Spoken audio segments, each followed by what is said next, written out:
don't have to be the experts. Um, that's what you have me for. And I'm partnering with our advisors to, help them sell these plans and make some money. That's really the bottom line, to help you put some money in your pocket with the expertise that I have and that Regis has. Um, so what we've been focusing on is the business market and these. Well, we started with just straight non-qualified deferred comp. So I'll talk a little bit about that, where it works, where it doesn't, and then now these multi-life plans that are a little bit different, but again, something that a business owner can offer to their key people. Because at the end of the day, business owners are trying to find ways to keep people, and in some instances, trying to help them save more for retirement. And that's where these plans work best.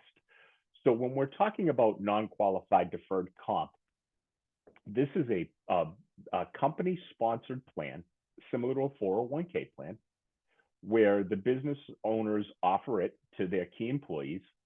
So you have to be making $125,000 or more in total comp. And you can't, a plan can't have more than 10 to 15% of the total population in a plan. So let's say we have a 100-person company, just using round math because I'm not good at math. You have a 100-person company, no more than 10 to 15 people can be in it. It's a rule that the DOL puts on these plans. So a true non-qualified deferred comp plan is when a business owner wants to keep and retain those key people and also help them retire, where somebody making a few $100,000 is maxing out their 401k plan, but needs another pre-tax venue or plan to save for retirement. So let's say I'm making $500,000 a year. My company is offering this non-qualified deferred comp plan. I know my life works just fine at 100,000.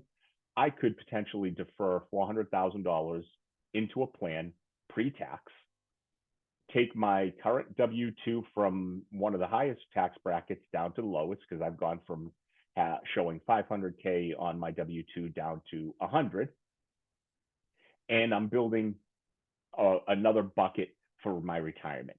With 401ks, you're putting away what, 32,000, I think is the limit now. And if you're making $500,000, 32K a year isn't enough to retire on. So somebody making that kind of money needs another pre-tax type of plan to save on.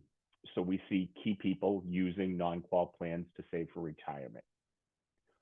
On the flip side, the owner wants to keep those key people. They can't afford to lose that key person. So the employer contributes company dollars into this plan, and it vests. And when you separate from service or retire, you get that additional benefit for retirement. So it's a great type of plan to save pre-tax dollars and fill that retirement gap that you have from your 401k plan, your social security, and now this other plan to help fill that gap for what you need to retire comfortably on.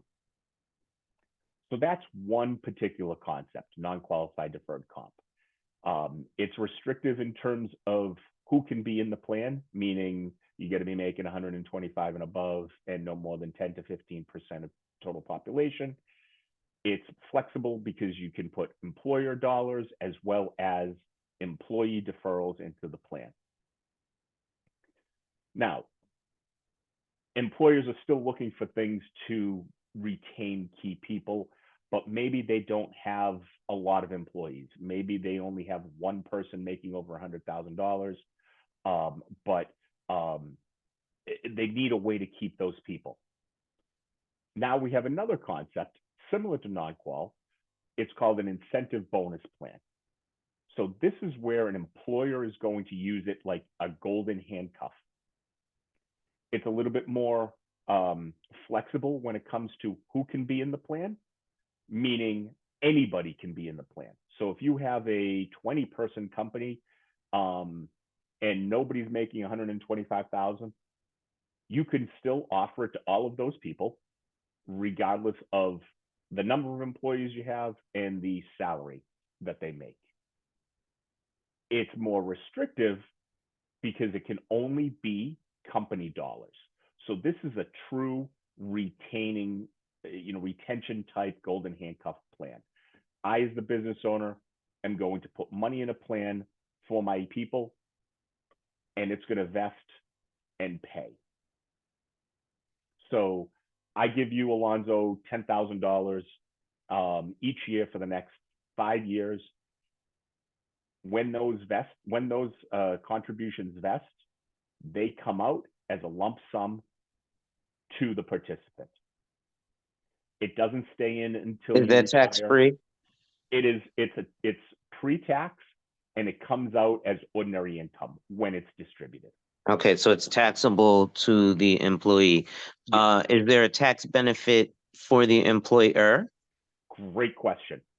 So typically the employer would get a tax deduction when they gave you that $10,000. What the owner has to do is defer that deduction. So I put $10,000 into the plan for you.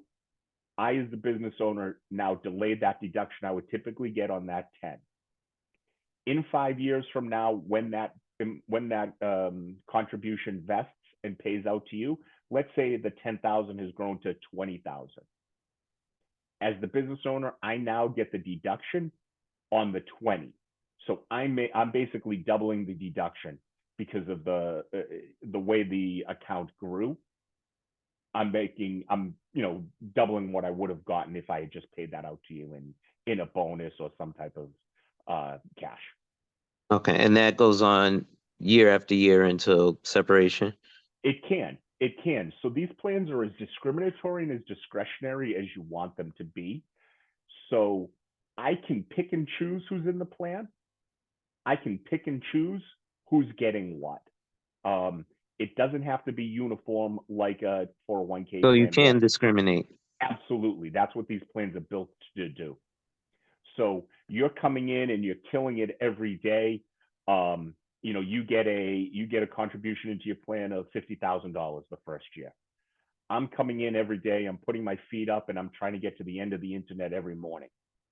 I get $50, or I get nothing. It's completely up to the business owner to determine who gets what and when. Company could be having a great year. As the business owner, I want to spread that out along to my employees. I give everybody a little bit something extra. Company's having a bad year. I don't have that extra income to pass around to the key people. Nobody gets anything, that year. It can go up and down each year. Cool, thank you. You bet. So you're not locked into anything, which is the beauty of non-qual. It's exactly that. It's a non-qualified plan. Qualified plans have to be, equal to everybody. Everybody gets that same matching contribution. Everybody's offered the plan. Non-qualified plans are just that, non-qualified. So you don't have to have that same rigidity of having to give everybody something, and something that's equal to each participant. So think of non-qual as a 401k type plan. I'm sorry, Brad, to interrupt. I don't think I caught. Is there a participation percentage requirement? Like is it like with healthcare where you got to have 75% participation and all that? Or no. So with these non-qual plans, there are no participation rates. You just can't go over the limit that the DOL has of that 10 to 15%. But you could have a 100-person company and have 2 people in a plan. You could have 1 person in a plan. What I've seen, typically 1-person plans don't work. They're a ton of work, and they end up falling apart after a couple of years. So can we do them? Absolutely. You might have one key person making $1 million and they want to defer their income. We can absolutely do it. And the other thing is, like a 401k, there are no RMDs, there's no 59 and a half. The money comes out when you either separate from service or with these incentive bonus plans when the money vests. So you don't have to worry about those other things that you would with a typical qualified plan. Thank you. Administration is important with these type of plans. So there are administrators that work on it that have websites similar to if you logged into your own 401k, you would see your balance and your vested balance, and you could move the money around in the accounts. So it's very user friendly, and the participants, get to see, pretty much what's, exactly going on with each of their accounts. So depending on the administrator that is being used, you get a pretty good user experience for each participant, as well as the business owners. So those are the two true type of non-qualified deferred comp plans that we're using in the marketplace.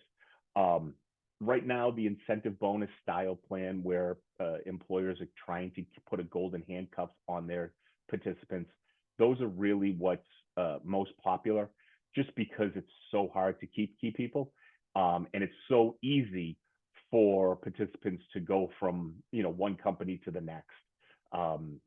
Everybody knows everybody on LinkedIn, so if there's a company across the street that you have a second connection or first connection to, it's easier to move from place to place. So business owners are really feeling the pinch, and that's why these type of executive bonus plans are so important. Happy employees stay, and that's very important to business owners. So the other concept that we're starting to work on and starting to see a lot of traction on are these multi-life plans. So a little bit different than the true non-qualified deferred comp plan, the 401k type of plan. We see multi-life. And in particular, we're looking at John Hancock, who just came out with a brand new product about 2 weeks ago. And it's a bit different. It's an IUL product with a long-term care rider. It's for executives making $100,000 and above, but this one is actually participant owned. So it's a complete voluntary plan. It's individually owned and individually paid. It's just corporate sponsored. So the company has to say, you know what, I want to offer something else to my key people, but I don't want to pay for it. I want them to pay for it. I want to give them the access to this new type of product out there, but they're going to have to pay for it.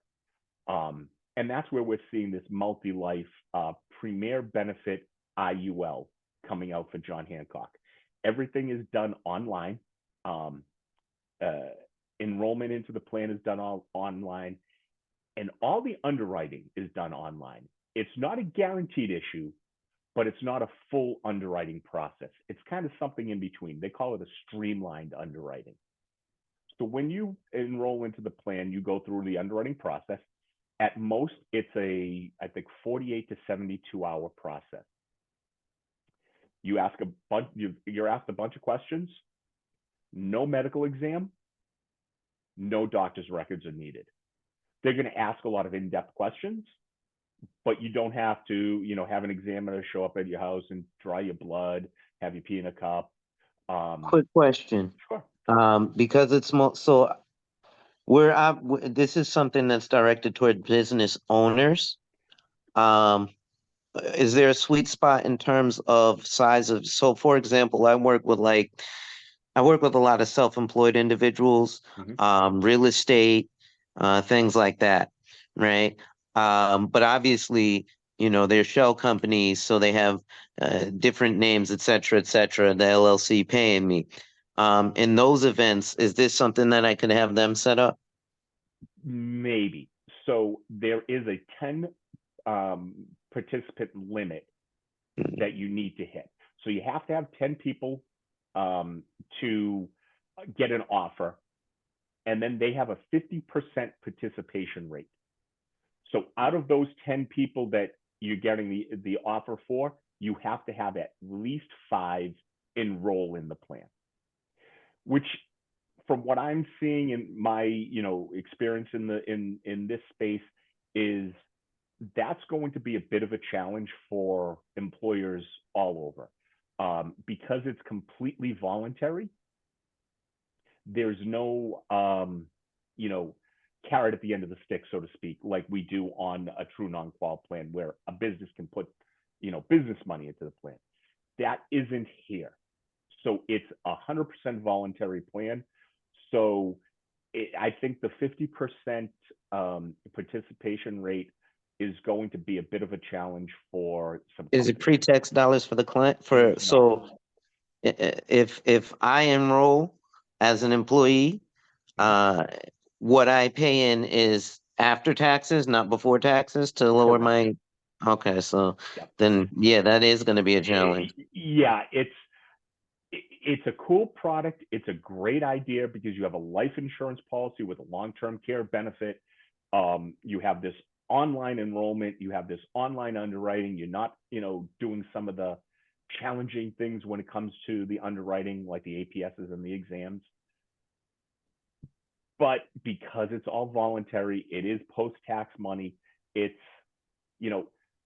can I get a better deal if I just go to you, Alonzo, take my business out of it and buy this similar type product, an IUL with a long-term care benefit?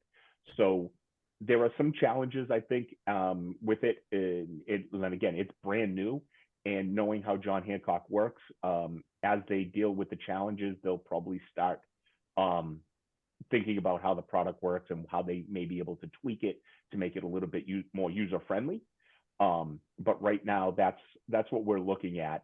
But we'll see. The jury's still out because it's so new. But can you go back to the underwriting? Sure. I know you said they don't have any labs, right? But up to what amount? Up to and 5 also, million. So it's up to 5 million. Oh wow! And there's And no Hancock lab. starts at a minimum of 750K, correct? In terms of death benefit? Minimum face applied for. I think this product is actually a minimum of $50,000 to $100,000. Let me just double check on that. And then is it in New York? They just. It is not in New York. That's the only that's Oh gosh. bringing that up. Yeah, that's New York. They is just be so killing hard. us. Everything is not New York. Oh gosh, we was having a good convo. Everybody hates New York. Outside of New York. So it's outside of New that's York. Well, I'm New still Jersey, interested Connecticut. because I'm outside of New York. Our constituents are not able to get these great plans. But however, there's workarounds that. So if they have if they can get an address in South Carolina, they have a hunting shack in Virginia. There's kind of ways that you just have to use the there's ways we can get there's ways around that. Yeah, but back to the underwriting, it's just a few health questions they answer, or they just have to they do a script check, or what do they do? They do a prescription check. So what you're not doing is they're going to do a prescription check, an MVR as well, an MVR, and they're going to ask, some more detailed questions than you would if it was just a straight guaranteed issue like cancer, diabetes, neurological conditions, stuff like that. They're not pulling medical records, but they're so not pulling it's easier to issue. Yeah. And it just you said it has to be 10 people has to be offered, and then 50% of the 10 have to. Okay, thank you. Yep. Yeah, and the New York thing, it's so hard. Like the first two concepts that we were talking about, the non-qual stuff, that is we can get product in New York for that. This, it's just New York is such a challenge. And I was talking to a friend on the product team at John Hancock about this because, I'm like, I work with a lot of New York advisors. You're killing me.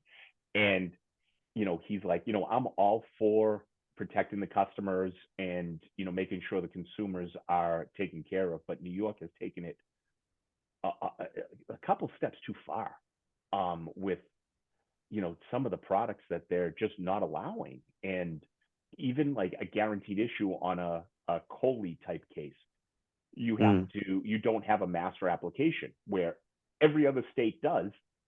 In New York, you have to do individual applications. So if you do a non-qual plan that has 50 participants, you're taking 50 applications. Yeah. Now, granted, you could do it, with DocuSign and stuff like that to make it a little easier. That's a lot of paperwork, though. So I'm hoping something happens with New York and they ease up, because it's killing everybody. It's killing the advisors, it's killing folks like me, and it's hurting the carriers as well. That's actually a question I was about to ask. I mean, Sure. you mentioned COLI and master applications. Mm-hmm. So personally, myself, I haven't. I'm knowledgeable of COLI, but I've never actually. How many people have written many COLI policies? Obviously, you have, but so because that was my concern, because currently actually I have a political event that I intend on attending in a few days, and it's at a location where I'm trying to actually get with the business owner. It's a small steakhouse here by Yale, so Okay. I'm kind of hoping to rub a couple elbows. The guys running for mayor. So, COLI is a great product. It really is. Most of the COLI products depend, whichever carrier you're working with, they all are pretty similar. Some have different bells and whistles, but they're all structured the same, where it's a variable product, and the early cash values are pretty high. And they're built this way to attract business owners. So only a business can buy a true COLI product, and no business is going to buy an insurance policy and put $100,000 in and have $20,000 of cash value at the end of year one. They're just not going to do it because they don't want that write down on their books. So carriers build these COLI products where they will artificially deflate charges in the early years, and they'll put an enhanced cash value rider on it, which is going to boost your cash values up and above 100%. So you put $100,000 into the policy at the end of year one. Now, assuming the market doesn't do a negative, 50, you're going to have 101, 102% of cash value at the end of year one. So businesses are going to be more attracted to buy that stuff. So, it's a great product out there for businesses to use in these type of plans. And so, for example, if we had an advanced market case like that, even a smaller one, we can just bring that to you, and then Absolutely. Would you? Okay. Yeah. So what we're doing with Regis, what I'm doing is, like Charles said at the beginning, we don't want you to be the experts. You have a lot of other stuff going on. I've done this for a while. I've sat at the table with participants to give them, to educate them on the plan and the benefits for them. I've sat at the table with business owners, CEOs, CFOs, the folks making the decisions to put these plans in place. And that's what I want to do with you guys. So if you have a person, a business owner that you're not sure, maybe it fits, maybe it doesn't, give me a call. Give me a call and we'll talk through it. And then, if it is something, then let's get on a call with the decision makers at the company, and let's talk to them about it. And, let me answer the questions and, help put the plan in place. Gotcha. I worked at Principal Financial Group for almost 8 years, just doing non-qualified deferred comp. And the way Principal does it is they offer product as well as administration. So I'm fortunate. I can speak both languages when it comes to these type of plans. I can speak the plan language, meaning I'm going to talk with the business owner or the CEO, CFO, whomever is the decision maker, about how the plan works. What do we want to do with vesting? What do we want to do with distributions and stuff like that? But then on the flip side, I can also speak product. So I've dealt with COLI products for 20 some odd years. So I can talk that language with the decision makers as well. and help put the plan in place, whether it's a fully bundled approach or if we're going to a carrier and an administrator. I can talk both languages and put it all together to help out. Awesome. Thank you. So, you know, my favorite call is when an advisor calls me and says, I got a guy or I got a gal. Then let's talk about it. And if it fits, we'll have a second and third and fourth, hopefully, conversation. And if it doesn't, then we just try to find the next one. Okay, well, then let me see how I would approach this. So I have a potential client, steakhouse, has a nice rent roll. I know his obligations from the restaurant are his itself are about 140,000 a month. The difficulty is the type of employees, back of the house. And this guy is, I believe he's from Ecuador or someplace with coffee. And he also has a coffee business that's an export that does about 5 million a year. So he currently has about 5 million in life from New York Life, but that's all he has. It's term and it's not even being paid for by the business. But he wants to get them health insurance, and that was like his major focus. We've kind of lost touch, but since I'm going to go to a political event at his restaurant, a sign is a sign, right? Yep. So, like I said earlier, this conversation is perfect timing. So I do still have his contact information. What's the best way for us to approach him? Great question. I would probably ask him how it's going with the health benefits, and if they are still looking at that. And then the next question is how are you keeping the people that you need to keep?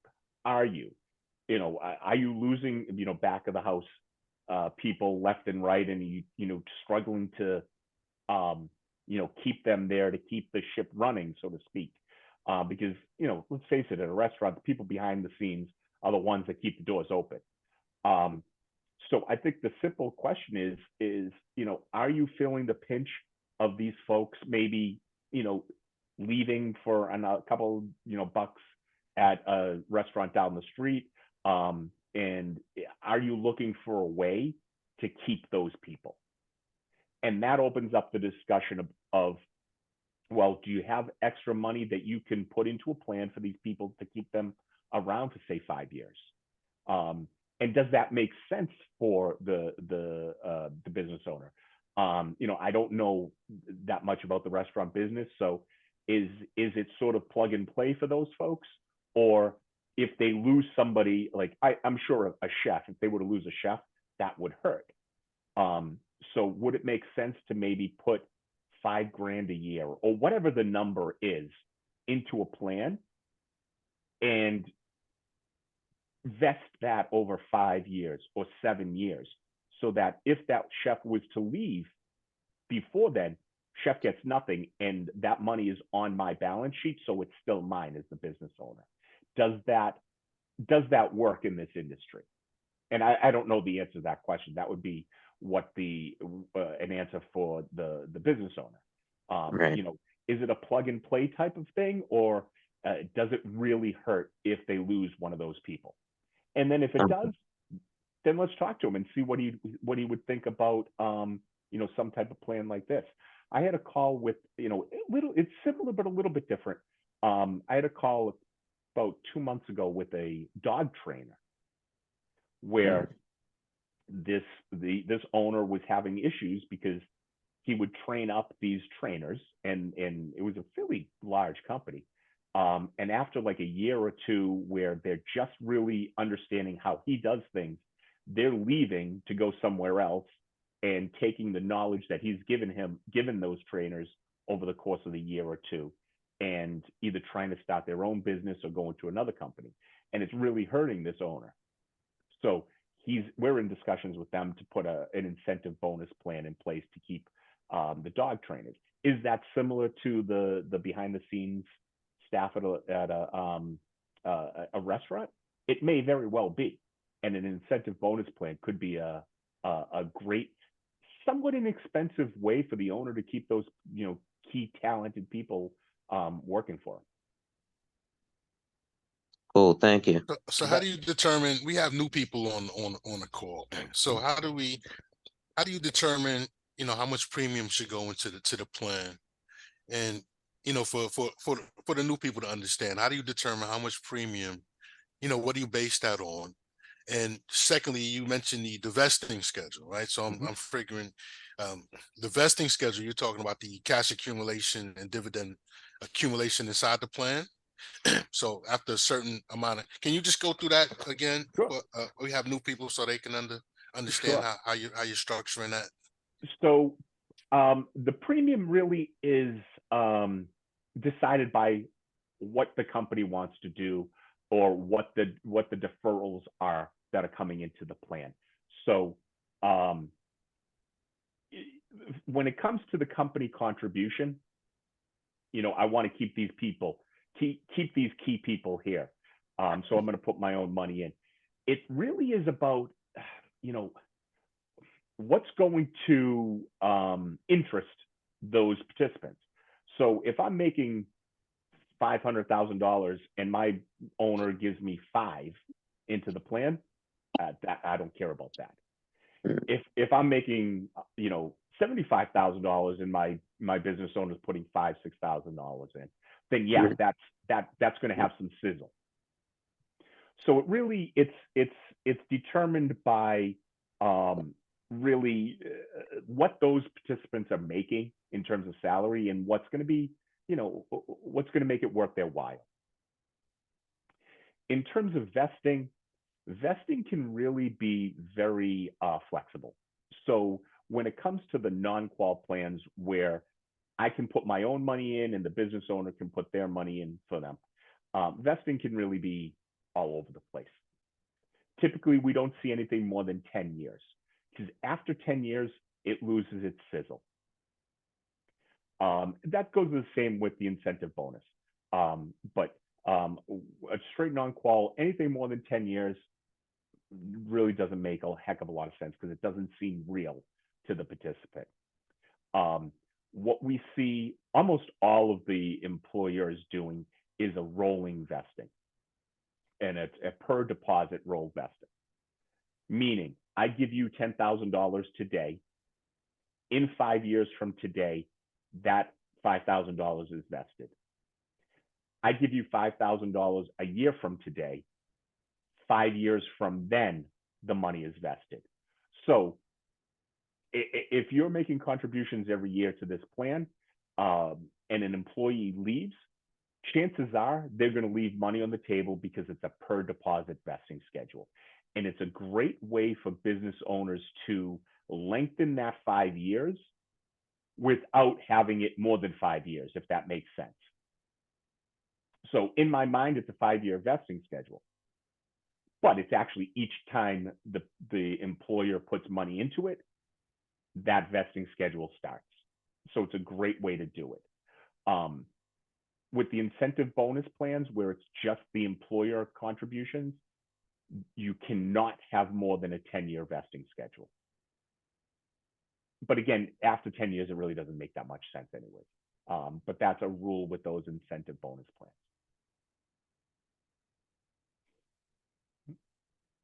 So 10 pay policies were good for that. Yeah.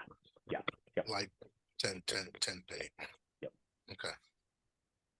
I've talked a lot. I've given you guys a lot of information. Do you have any questions? I don't want to take up all of your time on your team meeting, but I think it's been a great conversation. No, you are the team meeting. Oh, okay. We're structuring it. You are. We're structuring it. We call it That's how we're doing now. Tea and Muffin Tuesdays. We're trying to have more concepts like this. So anybody besides Alonzo have a question? We have new people on the call. This is anybody have any questions besides Alonzo?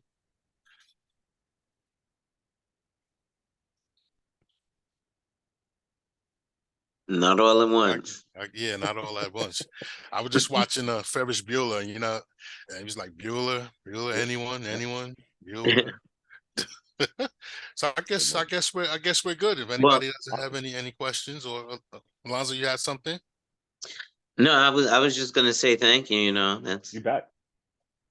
Yeah, and Alonzo, after you have your your event there, if something comes up with out of it, give me a buzz and we'll talk about it and see what might work. all right. So we can go to you or Stephanie, or Come to me on this stuff, because if you go to Stephanie, she's just probably going to push you over to me. send it to you. Okay. But yeah, love to chat about whatever you guys are thinking about, even if it's Well, I guess if field. that's the case, since you are the meeting and we have a little bit of time, so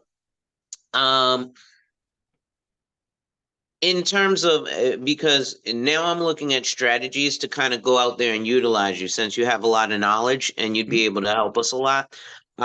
So I focus on sometimes S corps, but again, they're individuals. So I know you were speaking about like Hancock that has a minimum requirement of 10 and then a participation requirement of 50%. That's why I was asking earlier, because those things, they kind of kill it. And then a lot of the business that I have, that our business owners are New York. So in terms of New York, outside of a COLI plan, is there something that we can kind of approach them with in terms of employee benefits? One of the things I do ask is, hey, how are you, attracting and retaining quality employees? Yep. Yeah, there are options of things that we can do for smaller companies. There are particular concepts that we could use where they're geared directly towards the owner. Typically, they're post-tax as opposed to pre-tax. That's perfect, actually. Yeah. Okay. So I can give you an example. Right now, I have a client. Actually, he did two policies. So in one policy, he's doing 50,000. The other, he's doing 20,000. But they're both being paid for through the S corp. Mm-hmm. But he still has a tax issue.